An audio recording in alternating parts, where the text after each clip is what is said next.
Right. So we see the cube, 8p cubed, so probably difference of cubes. So we're going to try to write this as 2 cubes. So we have 8p cubed will be 2p, 125, 5, right?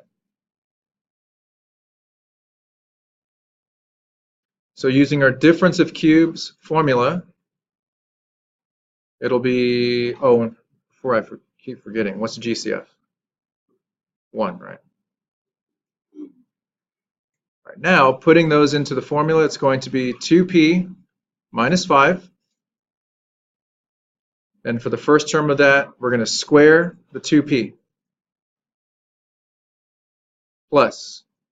Then we're going to multiply the 2p and the 5 together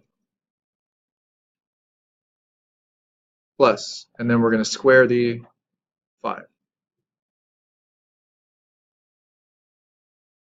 And then we simplify that. So we get 2p minus 5.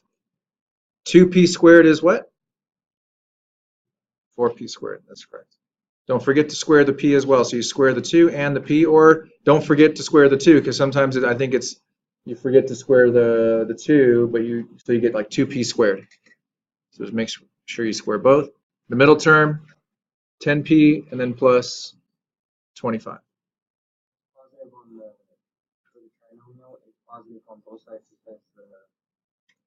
Yeah, what we learned last time is that the signs, we can use the acronym SOAP, and that would mean that the sign will be the same. So if this is a subtraction at the beginning, this will be subtraction, this will be opposite, and the last term will always be positive. Yeah. No, this is just for notes. Yeah, just for notes. Uh, so yes, certainly you can go from, once you identify what's being cubed, you can certainly go right to this, right, to the final answer. That's fine. All right, let's do the next one. So the next one, start off with GCF. GCF is there a GCF? Well, we can always try and then check, right? So let's see, if we take out the 2 first, let's see, so then we'll get 2 times 125 p cubed plus 64 r to the third. So now when we look at the new numbers, the 125 and 64, 125 is what? That's a perfect cube, right? It's 5 to the third. And 64 is 4 to the third. And so those don't have anything else in common. So 2 was actually the right choice, right? Because 125 is nothing but 5s.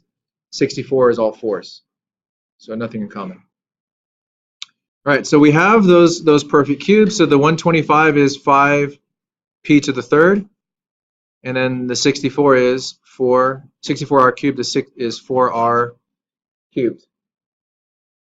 So that's a sum of cubes, so we can use our formula to factor that part. The 2 follows us. For the first part of the answer, the binomial part, it's going to be what we cubed, the 5p and the 4r.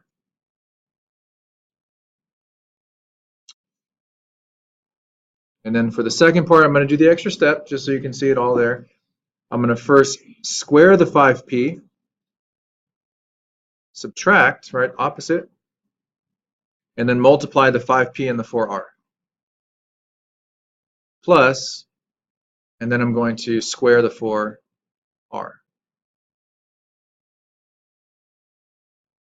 And now simplify that. So 2 times 5p plus 4r.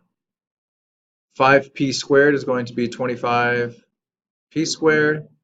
The middle term will be 20pr, and the last term will be 16r squared. This looks kind of weird because it's so far away.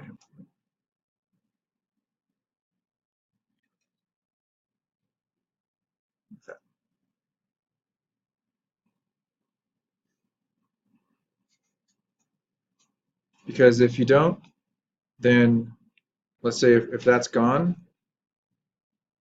then when you multiply this out, it won't equal the original, it's going to equal this. But what your final answer is claiming is that your final answer is equal to the original. So the 2 needs to be there so that if you were to multiply it all out again, it would equal this. Yeah, you got to have the 2 there. All right, just checking your progress. So you took out a GCF first, right? 2. So 2 times x cubed minus 64. And then your cubes would have been x cubed and 4 cubed, right? So your GCF would have been in front. Your first part would be x minus 4. X 4x plus 4 squared, so 16, yes.